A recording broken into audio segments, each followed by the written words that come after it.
We'd ask that you turn them off, please, or turn them to vibrate. We'll give everybody a minute to do that.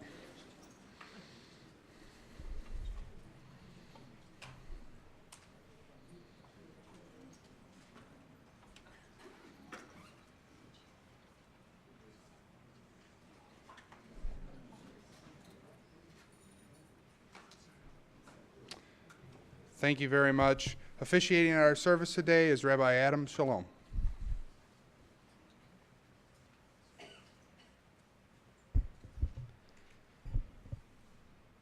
Hine ma tov u'manaim, shevet achim gam yachad.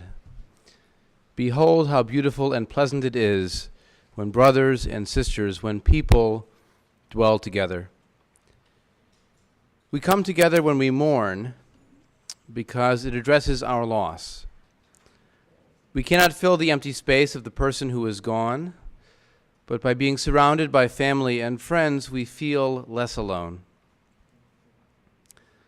I would like to begin this memorial service to Dr. Eli Lane with a poem entitled My Hereafter by Juanita DeLong. Do not come when I am dead to sit beside a low green mound or bring the first gay daffodils because I love you so, for I shall not be there. You cannot find me there.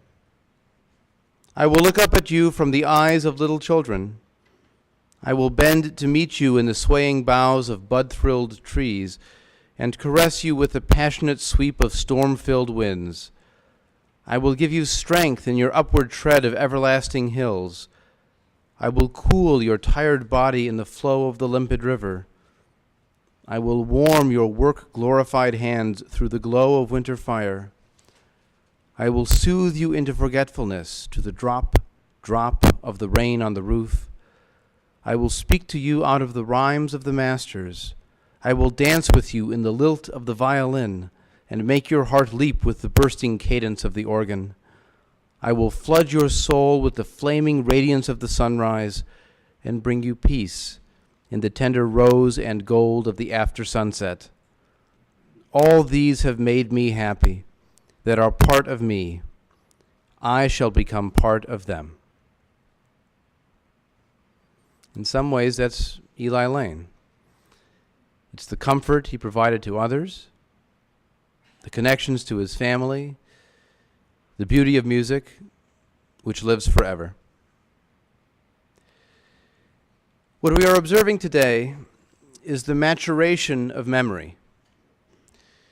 The loss is not immediate, even though it can still feel that way when we think about it. But even though the raw pain of that loss fades more quickly perhaps today, we've also found that the positive memories of a vibrant life, 87 years of life, those vibrant memories overshadow the difficult memories of decline and disease. You see, when we think about Dr. Eli Lane, it's not a question of who he was, as much as a question of who he will be as we remember him in the future. We think of memory as something etched in stone, but it's not. It's something molded in the clay of our mind. And as we change, our memories change as well. When we are little children, we imagine that our parents know everything. As we become teenagers, we decide that our parents know nothing. And then as we become adults on our own, we realize that perhaps they knew a few things after all.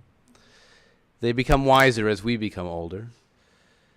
But what that means is that our memories, our knowledge, our understanding of the world changes as we change. And so too will the legacy of Dr. Eli Lane. He will change in our minds as we grow. Who are we?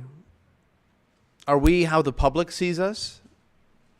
Are we who we are in our professional life? Are we how our friends see us? Are we how our children and grandchildren will remember us? Are we how we think and feel about ourselves? Or are we the sum of our actions and words, not just our feelings? Are we the challenges we face, or are we how we face those challenges, whether we defeat them or not?